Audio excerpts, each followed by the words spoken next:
প্রশাসনের নিষেধাজ্ঞাকে বুড়ো আঙুল দেখিয়ে গভীর সমুদ্রে ট্রলার ও ট্রলিগুলি দেদার মাছ ধরে চলেছে। অথচ প্রশাসনের পক্ষ থেকে 11 দিন ধরে সমুদ্রে মাছ ধরার উপর নিষেধাজ্ঞা জারি করা হয়েছে। এই বিষয়ে একটি বিজ্ঞপ্তিও প্রকাশ করা হয়েছে। বিজ্ঞপ্তিতে পরিষ্কার লেখা রয়েছে 2 থেকে 12 অক্টোবর পর্যন্ত কোনো মৎস্যজীবী সমুদ্রে মাছ ধরতে যেতে পারবেন না। যদি কেউ মাছ ধরতে যান তাদের উপর আইনানুগ ব্যবস্থা গ্রহণ করা হবে। তা সত্ত্বেও ঘাটগুলিতে গিয়ে দেখা গেল একেবারেই উল্টো ছবি। ট্রলারগুলি গভীর সমুদ্র থেকে মাছ ধরে ফিরছে। বেশ কিছু ট্রলার আবার বরফ ও তেল ভরে নিয়ে মাছ ধরার জন্য গভীর সমুদ্রে পাড়ি দিচ্ছে, আর তা নিয়েই উঠছে প্রশ্ন।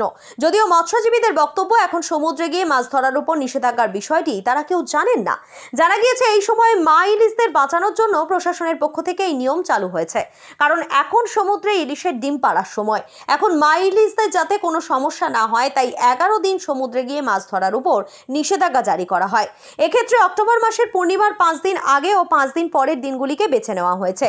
তবে ভারতে 11 দিন হলেও এই সময় বাংলাদেশে 22 দিন ধরে সমুদ্রে মাছ ধরার উপর নিষেধাজ্ঞা জারি থাকে। মৎস্যজীবীদের দাবি, অন্য দেশে এই নিয়ম কঠোরভাবে পালন করা হয়, কিন্তু ভারতে এক্ষেত্রে প্রশাসনের নজরদারির অভাব রয়েছে। এ বিষয়ে এক মৎস্যজীবী নিরঞ্জন দাস বলেন, এই সময় বাংলাদেশে 22 দিন ধরে সমুদ্রে মাছ ধরার উপরে নিষেধাজ্ঞা জারি করা হয়, কিন্তু এখানে এরকম কোনো নির্দেশ থাকে বলে জানা নেই। প্রশাসনের পক্ষ থেকে সমুদ্রে গিয়ে মাছ ধরার উপর নিষেধাজ্ঞার কোনো নির্দেশও পাইনি, তাই এখনো সব মৎস্যজীবীরা সমুদ্রে গিয়ে মাছ ধরছে।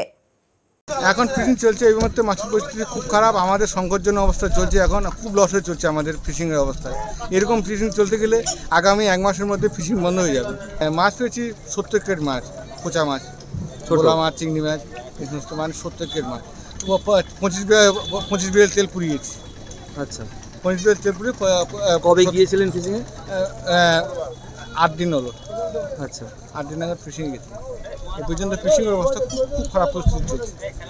না, আমাদের এখানে আমাদেরকে সেরকম কোনো বেনিফিট জানানো হয়নি। আমাদেরকে কোনো সংকটের মারফতে আমাদের কোনো বেনিফিট জানানো হয়নি। এখানে তো কোনো বেনিফিট বলতে আমাদের এখানে নেই। এটা বাংলাদেশে হয়, 22 দিনের জন্য বাংলাদেশে অভিযান চলে। আচ্ছা, আমাদের এখানে বেনিফিট বলতে নেই। মানে আপনাদের কাছে কোনো মেসেজ আছে? আমাদের কোনো মেসেজ বলতে আমাদের ওরকম কোনো আমাদের প্রশাসন থেকে জানানো হয়নি। হ্যাঁ, এই 11 দিন একটা মা ইলিশ রক্ষা করার জন্য 11 দিন, অ্যাকচুয়ালি অক্টোবরের ফুলমুন থেকে 5 দিন আগে এবং 5 দিন পরে এই সময়টুকুর জন্য মাছ ধরা বন্ধ থাকার কথা। এবং বাংলাদেশ এবং আমাদের পশ্চিমবঙ্গে একই সঙ্গে করা হয়েছিল।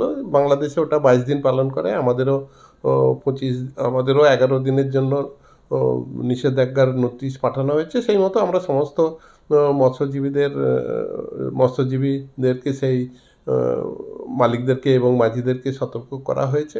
তার মধ্যেও দেখা যাচ্ছে বেশ কিছু ট্রলার তারা নিষেধাজ্ঞা অমান্য করে মাছ ধরছে, এবং আমার মনে হয় যে এটা আমাদের পালন করা উচিত। কারণ মা ইলিশ ডিম পাড়ার সুযোগগুলো পেলেই তবে আমরা সামনের বছর কিছু মাছ পেতে পারি এবং তাদের লাইফ সাইকেলটা ঠিকমতো চলতে থাকে, এবং তাতে সামনের বা আগামী বছরে আমাদের মৎস্য উৎপাদন বাড়তে পারে। এই ধরনের উদ্দেশ্যেই এই আইনটা করা হয়েছিল, এবং আমরা সমস্ত রকম যারা স্টেক হোল্ডার আছেন এবং মাঝি মালিক এবং সমস্ত জায়গায় আমরা এগুলোকে হোয়াটসঅ্যাপের মাধ্যমে আমাদের মধ্যে প্রচার করা হয়েছে।